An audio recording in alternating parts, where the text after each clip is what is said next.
मेरी ज़िंदगी में भी तो कुछ ऊंच नीच हो सकती है। हो सकता है कि मेरी ज़िंदगी में कुछ मसाइल हों और जिनकी वजह से मैं परेशान हूँ, जैसे सब होते हैं। और शायद मेरा मसला बाकियों से भी बड़ा है और शायद बहुत बड़ा। लेकिन आप छोड़ें, आपको समझ नहीं आएगी। समझना चाहें भी तो समझ नहीं पाएंगे। और मुझे भी तो पूरा हक है अपनी प्राइवेसी का, कि मैं अपनी चीज़ें अपने तक रखूं। और मुझे अच्छा नहीं लगता कि जो आप बार बार मुझसे मेरे बारे में पूछते हैं, मुझे नोटिस करते हैं। मैं अब बड़ा हो गया हूँ और मैं अपनी प्रॉब्लम्स खुद सॉल्व कर सकता हूँ। जी हाँ, यही वो सब चीज़ें हैं जो शायद कभी न कभी जिंदगी के किसी मोड़ पर आपको अपने बच्चे से सुनने को मिल सकती हैं। और यहीं पर आपका काम शुरू होता है। आपके बच्चे को आपसे अच्छे तरीके से कोई भी नहीं जानता, तो अगर आपको लगे कि उसके बर्ताव में बदलाव है, वो अपने आप को कमतर महसूस कर रहा है, एहसास कमतरी का शिकार है, वो अपसेट है, कोई काम तवज्जो से नहीं कर रहा या ठीक तरीके से नहीं कर रहा, छोटी छोटी बातों पर अक्सर रो पड़ता है या गुस्से में आ जाता है, ठीक से सो नहीं रहा, अगर सोता है तो बहुत तवील सोता है, अपने दोस्तों से मिलना कम कर दिया है और किसी एक्टिविटी में उसका मन नहीं लग रहा, घर में उसका दिल बिल्कुल भी नहीं लगता, ज़्यादा बाहर रहता है और वो चीज़ें कर रहा है जो उसको कभी भी इंटरेस्ट नहीं करती थी, तो आपके लिए अलार्म की घंटी बज जानी चाहिए। क्योंकि ये अलामात हैं डिप्रेशन की, स्ट्रेस की, ज़हनी तनाव की।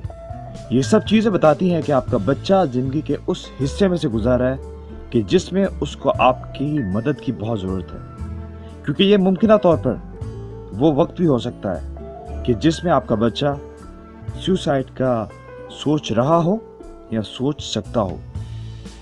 क्योंकि मुमकिन है और ऐसा अक्सर होता है कि जिस चीज़ को हम सीरियसली नहीं लेते वो अक्सर बहुत बड़ी और उसका रिजल्ट बहुत बुरा निकलता है।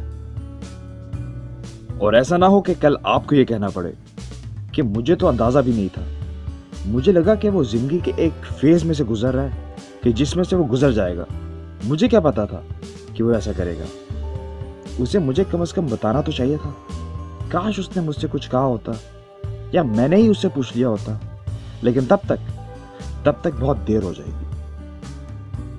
और जब बहुत देर हो जाए तो इस तरह की खोखली बातें करने का भी कुछ फायदा नहीं होता। तो अगर आपको लगे कि आपका बच्चा बहुत मुख्तलिफ तरीके से बर्ताव कर रहा है, वो चीज़ें कर रहा है जो आज तक उसको इंटरेस्ट नहीं करती थी, तो ये वो वक्त है कि जब आपको उससे लाजमी पूछना है कि क्या बात है, क्या हुआ है, बताओ, मुझसे शेयर करो।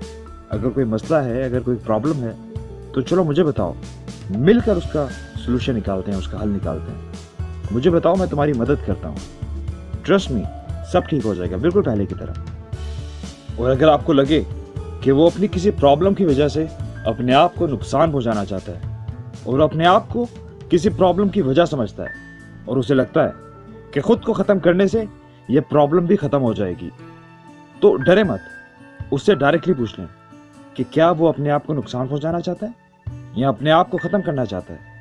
ऐसा करने से अगर इस तरह की सोच उसके जहन में चल रही होगी तो वो बाहर आ जाएगी। लेकिन अगर आप ये चीज़ उससे डिस्कस करने को अवॉइड करेंगे या इस चीज़ को डिस्कस करने से डरेंगे, तो अगर ये चीज़ उसके जहन में होगी तो कभी बाहर नहीं आएगी। और उस वक़्त आपने उसके जहन को पढ़ने की कोशिश करनी है और अपनी बातों से उसकी सोच को सामने लेके आना है। मुमकिन है आपकी डिस्कशन से आपको ये पता चल जाए कि वो स्ट्रेस और एंग्जाइटी की वजह से अपने आप को ख़त्म करना चाहता है। उसको लगता है कि किसी भी मसले का हल खुद को ख़त्म करना ही है। इस पर आपका रिएक्शन बहुत नॉर्मल होना चाहिए, क्योंकि आपने उसको समझाना है एक डॉक्टर की तरह, एक काउंसलर की तरह, एक नसीहत करने वाले की तरह। ऐसा ना हो कि आप उसको डांटें, उसको बुरा भला कहें और अपने गुस्से में मज़ीद उसके डिप्रेशन और उसके स्ट्रेस को बढ़ा दें। अगर आप ऐसा करेंगे तो आप शोलों को भड़काकर आग लगाने वाला काम करेंगे। एक और गलती जो आप कर सकते हैं कि आप उसकी बातों को सीरियस ही ना लें और कहें कि तुम हमेशा ऐसा ही करते हो, तुम अपने आप को मार नहीं सकते, तुम हमारी तवज्जो लेना चाहते हो, तुम सिर्फ ड्रामा क्रिएट करते हो, तुम हमेशा हमें पागल बनाने की कोशिश करते हो। इन चीज़ों को ना करते हुए जिस चीज़ को आपको करने की ज़रूरत है वो ये कि उस वक़्त उसका दोस्त बनकर उससे बात करें और आप उसको कहें کہ آپ کو اس کی تکلیف کا پورا احساس ہے، آپ اس میں اس کی مدد کر سکتے ہیں، اس سچویشن میں سے اکٹھے نکلنے کی کوشش کرتے ہیں، کیونکہ ہر ایک کی زندگی میں پرابلمز ہوتی ہیں، مسئلے آتے ہیں اور چلے بھی جاتے ہیں۔ اسی طرح سے تمہاری زندگی میں بھی جو مسئلے ہیں وہ بھی چلے جائیں گے، اور اگر ہم نے ہار مان لی تو اس کا مطلب یہ ہے کہ ہم بہت ہی ڈرپوک اور بہت ہی کمزور تھے۔ آؤ اس دنیا کو طاقتور اور بہادر بن کے دکھاتے ہیں۔ ناظرین، حالیہ اعداد و شمار کے مطابق تقریباً ہر سال 8 لاکھ لوگ سوسائڈ سے اپنی جان لے لیتے ہیں، یعنی ہر 40 سیکنڈ بعد ایک ڈیتھ، اور اس کی شرح نوجوانوں میں بہت زیادہ ہے، اور خاص طور پر لڑکوں میں۔ اس کی وجہ کچھ بھی ہو سکتی ہے، مثلاً فیلئر، بریک اپ، گھریلو مسائل یا کسی کا مسلسل آپ کو تنگ کرنا۔